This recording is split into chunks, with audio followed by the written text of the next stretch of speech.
Well, I'm on the way to do something that seems like a pretty bad idea. Hey there, thanks for turning down my road. If this is your first time here, my name's Carl. My little brother and I both work for local farmers full time, but we both also farm together with our cattle herd and our hay operation. Everybody's involved, from the smallest to the biggest. If you don't have the joy of farming yourself, I'd love to help you experience it through this channel. Whatever your background, you found the right place. This is Dodge Brothers Farm and Ranch.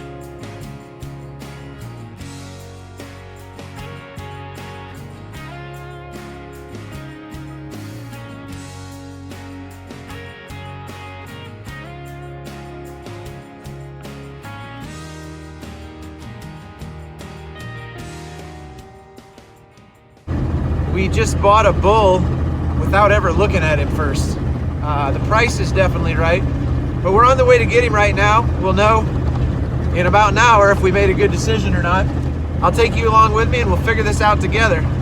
And rather than you being bored for this whole hour-long journey, it's pretty beautiful country. I mean, man, there's hills and trees and curves. It's a really nice scenic drive, but rather than you being bored riding along with me the whole time, why don't you enjoy some of this footage from moving the cows to the pasture last week and some of the things we did getting the pasture ready to go before we took the cows down there.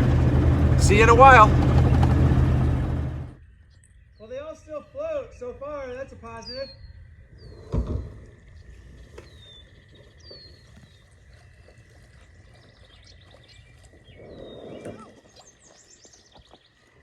Right there. Can you hold them?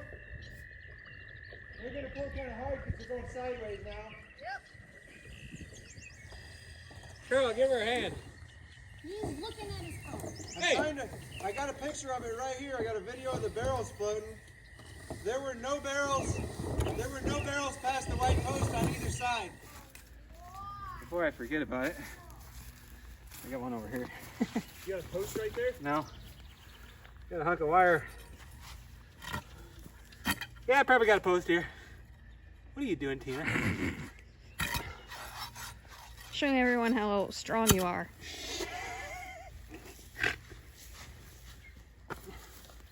I'm using a 4-foot cheater bar. This is the other Dodge brother, guys. He's real. Man, you are a beast. Here's your next post.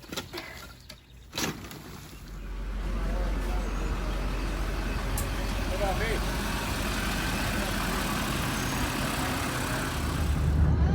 It's really gonna be summer.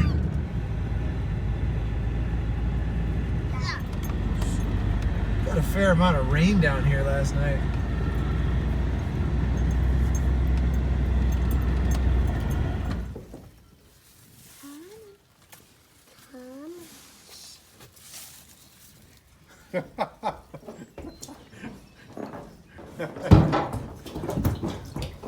Mama, don't take a dump out there. Yeah, don't stand there with your mouth open.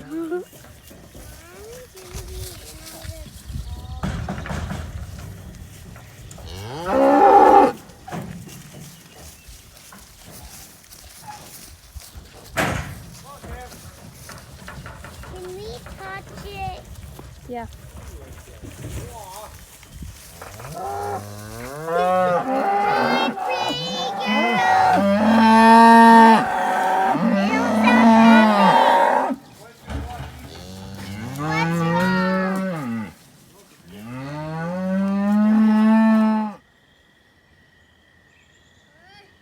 You ready to join the circus?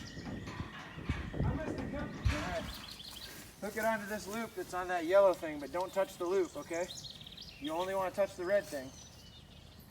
You might have to put both hands on it. There you go. Good job. The time has arrived. We've got all the gates put up. Everybody's excited, including the cows. It's time to let them out. You guys ready? Here you go. Time to go out.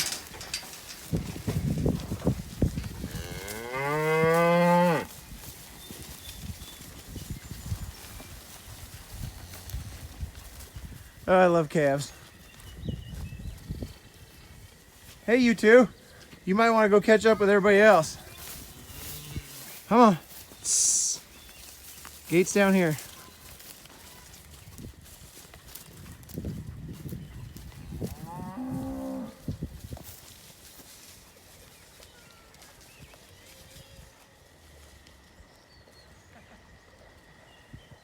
Well, we dumped the cows off a little while back, went down to Dad's house and helped him do a couple of things to his cow and calf that he's got in the barn right now. Little Kaylee and Andrew want to get the drone out and try to find the cows up here at the pasture now because we can't see them from the road. So that's what we're going to do. I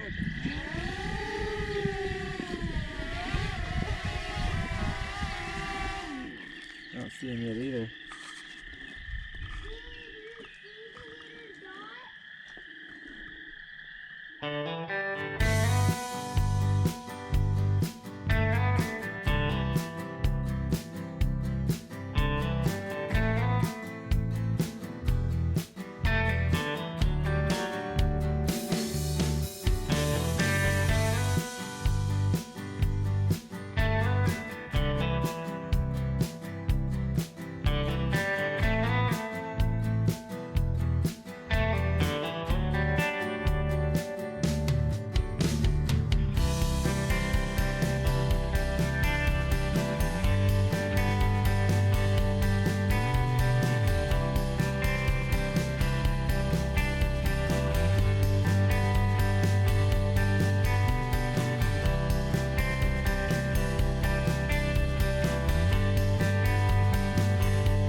Well, I hope you enjoyed that.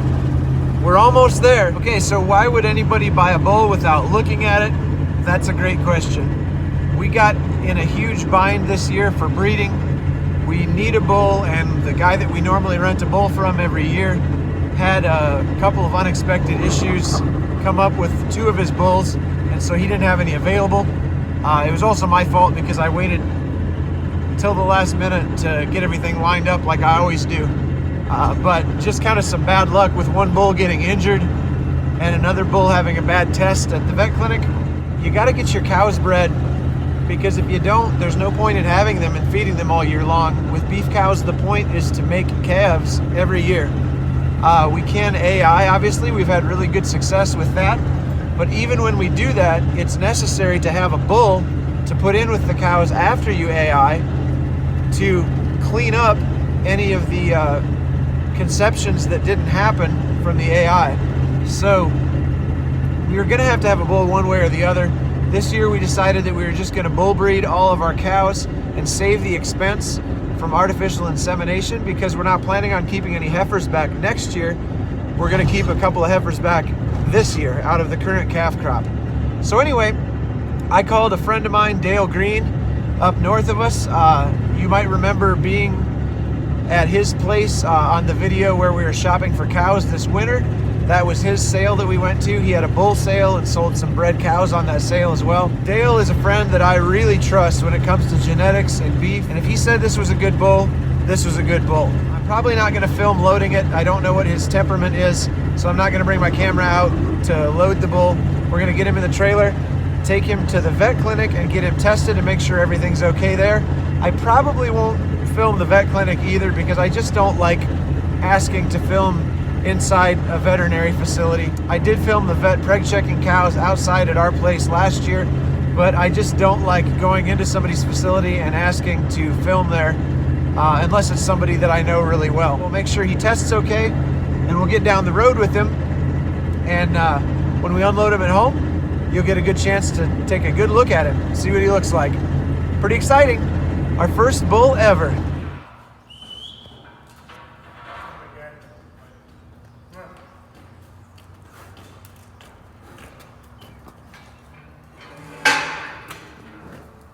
Guys, I am not disappointed. This is a good bull, and I'm not surprised. I knew I wouldn't be disappointed. Like I say, I trust Dale's opinion 100%, better than I even trust my own judgment. We got him through the vet clinic, got him tested. He tested perfectly fine. There's no reason that he shouldn't get all the cows bred easily this summer. So a big thank you to Dale Green from Spring Valley Farms for hooking us up with his neighbor, Jeff Frederick, who had this bull that he wanted to get rid of. Let's back up to the pasture, get him unloaded, take a better look at him so you can see him.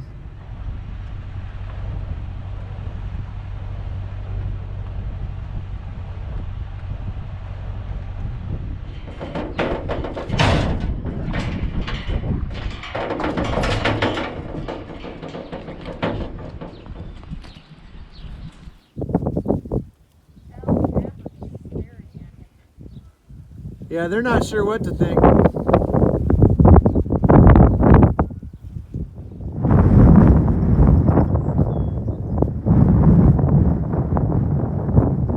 I had to go inside and get my coat because it's kind of cold and windy out, and I had to get my little cowgirl. She wants to come out and see what the new bull looks like. He's huge! Yeah, he's big, isn't he? Especially compared to that little calf. I think we're gonna name him Ferdinand because he's just so calm. Yep, Ferdinand. I think it suits him.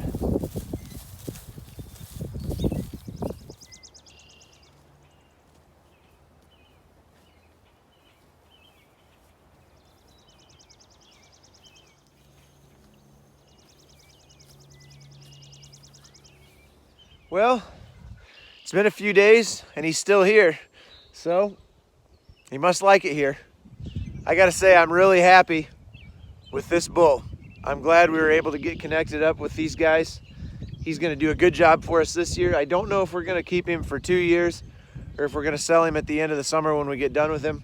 Now, for those of you who are wondering why we took such a small number of cows to the pasture and why it seems like we've got cows and calves spread all over the place, this one cow-calf pair that we've got here keeping the bull company right now, that's the one that just had her calf here in early May. So we decided to keep her home when we took the rest down there, just to give the bull somebody to hang out with so he wouldn't get bored and break through the fence and run away in the next couple weeks.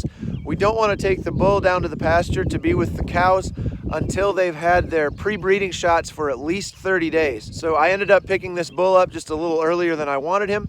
That's why we left this one cow-calf pair here at home to hang out with him. She shouldn't be cycling at all in the next couple weeks yet, so I'm not worried about her getting bred before her shots are good. There's also some cows at Dad's that need to get moved to the pasture next week, but that'll all happen in due time. Okay, I gotta get something off my chest.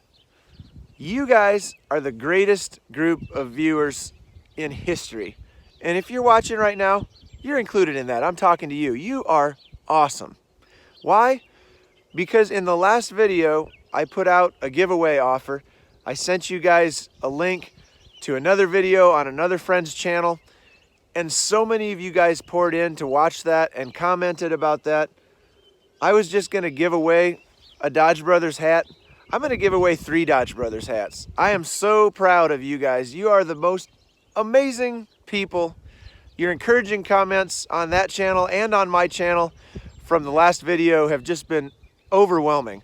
So we're not going to do the drawing until the midweek video next week to give you Weekend Warriors a chance to get caught up on videos if you're a little bit behind. If you don't know what I'm talking about, just watch the last video that I made called Faulty Equipment and a Giveaway. And sincerely, from the bottom of my heart and from my friend as well, we really, really appreciate all the support. You guys are unbelievable. I also wanted to mention again, in case you're new here or in case you just haven't thought about it in a while and you forgot, you can follow me every day on Instagram at Dodge Brothers Farm.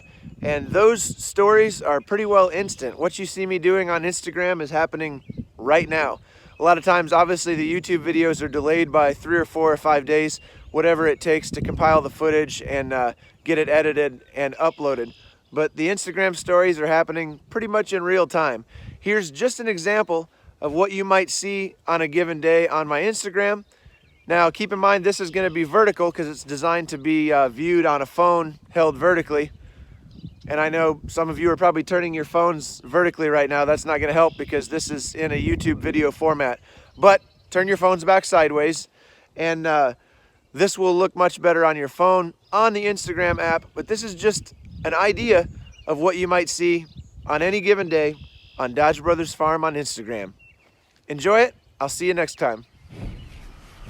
I'm sorry, ladies. I'd like to unload you, but we're stuck. What I hate the most about this is it's really my fault. You see, I've got cows on the back of the trailer. When I dropped into this hole, I drug the back of the trailer, and that's why I'm stuck. I should have tried to keep the truck up on the grass right by the fence. Oh well, here comes my rescue tow.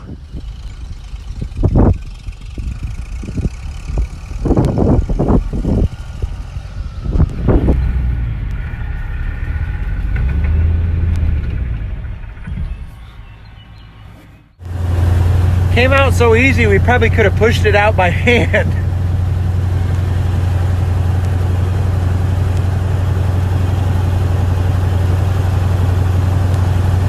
I know you're thinking I should have put the cows on the front of the trailer and the calf on the back, and normally I'd agree with you, but we could not get that one mother cow to get on the trailer when her calf was still back in the shed, so we had to put the calves in first to get the cows on. I called Dad to fill him in on my little run of bad luck that you guys just witnessed in the last 6 stories. And I said, you know, if I could have had the cows on the front of the trailer, I wouldn't have got stuck.